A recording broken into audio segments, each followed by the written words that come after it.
ولسه مكملين معاكم فقراتنا في دكتور هيلث ايكو، اكبر واقرب برنامج طبي لكل بيت في مصر والشرق الاوسط. شرب الميه ناس كتير بتهمله ومش مدركين قد ايه الميه بتساعد اعضاء كتير في الجسم انها تشتغل بشكل سليم وبالذات الكلى.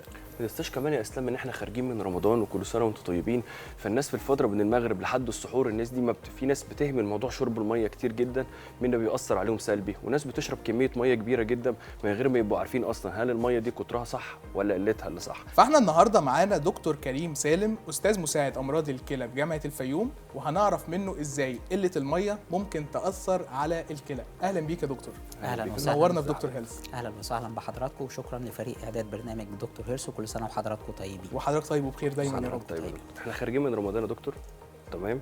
الناس كلها، في ناس ما بتشربش ميه خالص في رمضان، في ناس بتشرب ميه بكميات كبيره جدا بالذات الفتره اللي قبل السحور. فاحنا عايزين الفتره اللي بعد رمضان دي ازاي نبدا نأهل الكلى ان احنا هل هنشرب كميه ميه كبيره ولا كميه ميه قليله، وازاي نعرف نتعامل مع الكلى بتاعتنا في شرب الميه. خلينا نبدا كلامنا مع حضراتكم ان الكلى هي اكتر عضو في جسم الانسان بيحتاج الى الماء. الكلى وظيفتها ايه؟ الكلى وظيفتها انها بتخلص الجسم من السموم، بتخلص الجسم من الاملاح الزياده والمعادن الزياده الناتجه عن الاكل والتمثيل الغذائي. طيب وبتعمل ايه تاني؟ وبتعمل توازن في حركه السوائل في الجسم عن طريق اخراج البول. الكلى دي هي المصفى بتاعه الجسم، عشان تفضل دايما شغاله لازم سوائل ماشيه. طيب في رمضان ايه اللي كان حصل؟ اللي كان حصل في رمضان ان احنا بنصوم من 12 ل 16 ساعه متوسط في خلال السنين اللي فاتت، ومنهم دول زي مصر. طيب لما بيحصل الصيام ده بيتقل الميه، بيحصل حاجه اسمها جفاف نسبي. طيب الجفاف النسبي ده هيأثر على ايه في الكلى؟ هيأثر اولا ان تدفق الدم للكلى هيقل، فبالتالي قدرتها على اخراج السموم هتقل بكفاءه. الفلتريشن هيقل بالظبط كده. تاني حاجه مهمه ان البول هيقل الميه فيه، فبالتالي هيبقى مركز، هيبقى زياده فيه الاملاح والمعادن، فالبول بتاعنا هيبقى مركز. طيب وبعد لما يبقى مركز، لما البول يبقى مركز ده بيعتبر بيئه خصبه ان يحصل ترسب للاملاح. ازاي ترسب؟ انها تكون حبيبات صغيره او زي ما بنسميها الحصوات. مش بنسميها بذور الحصوات، اللي هي ساعات بيتقال عليها في السونار رمل على الكلى، اللي هي عباره عن بذور لتكوين الحصوات فيما بعد. وده بيجي من قله الميه ولا من كتر الميه؟ من قله الميه. من قله الميه. طيب بعد رمضان بقى يا دكتور، في ناس كتير بتكتشف موضوع الحصوات والاملاح اللي موجوده على الكلى، هل بسبب تاثير قله الميه اللي موجود في رمضان؟ كلام حضرتك صح. احنا فعلا في العيادات بنلاقي ان بعد رمضان مرضى اللي بيشتكوا من حصاوي بتزيد. طب هي المشكله مش في الصيام نفسه، هي المشكله في طبيعه شهر رمضان اللي احنا عندنا عوامل بتحصل. اول عامل احنا خلاص اتكلمنا فيه اللي هو قله الميه. قله الميه هتخلي البول بتاعنا متركز، زياده فيه المعادن والاملاح. طب وتاني عامل المهم طبيعه الاكل في رمضان. يعني حضرتك ساعه ما كنا الشهر اللي فات بنفطر في رمضان لازم تلاقي على الترابيزه بتاعه الفطار املاح، وكل الاكل الرمضاني ده هيكتر حيوان. هل ده تاثير الميه؟ لو انا باكل حلويات كتير مثلا او باكل مخللات كتير، جسمي بيستفيد بالميه ولا انا بشرب الميه لوحدها من غير اي حاجه؟ لا، هو احنا لازم نشرب الميه، بس هي اللي بيحصل في رمضان اللي احنا بنمنع الميه الكلى كفايده للجسم يعني. بنمنع الميه لمده 12 ل 16 ساعه. لما بنيجي نعوض اللي بيحصل اللي احنا بنشرب اكبر كميه ميه في الساعه اللي بعد الفطار على طول. ومش ده الصح. الصح ايه مع الكلى؟ اللي احنا بنوزع شرب الميه من فتره الفطار لفتره السحور. فهو حاله الجفاف اللي بتحصل ال 12 ل 16 ساعه مع عدم تعويض الميه بشكل مناسب هو ده اللي بيأثر على الكلى. طب الكميه يا دكتور بالتقدير بتبقى قد ايه؟ وازاي نحافظ بقى على الكلى ان احنا نرجع نحافظ عليها تاني من خلال شرب الميه؟ نوزع الكميه قد ايه مثلا، والكميه دي تكون كام لتر في اليوم؟ تمام، ده سؤال مهم جدا على الميه نشرب قد ايه؟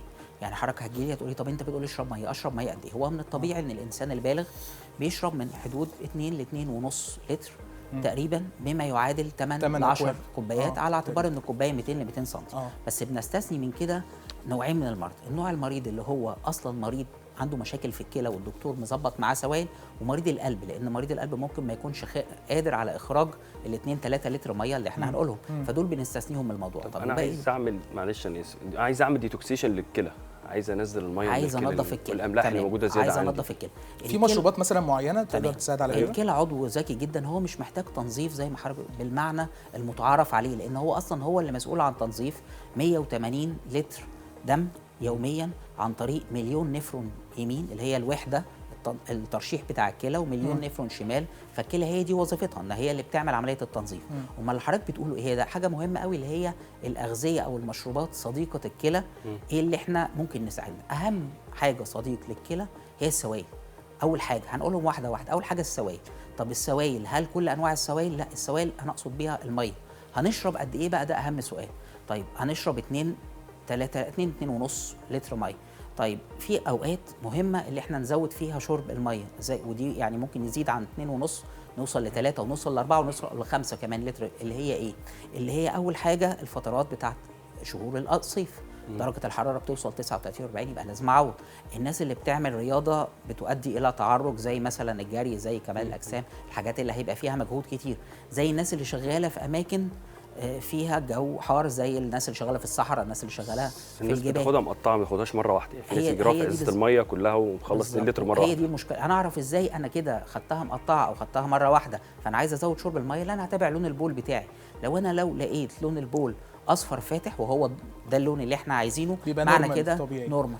طيب لو انا لقيته بقى اصفر مغمق او اخضر او ريحته بدات تبقى وحشه، لا، يبقى انا عايز اللي انا ازود من شرب الميه. اذا يا دكتور الميه مهمه جدا سواء في رمضان او بعد رمضان، واحنا لازم نوزع الميه بشكل تدريجي او بشكل على مدار اليوم كله، ما ناخدهاش مره واحده. بالظبط كده. نشكر حضرتك جدا يا دكتور، حضرتك نورتنا وشرفتنا، واستنونا في حلقات ولقاءات وفقرات تانية كتير في دكتور هيلث.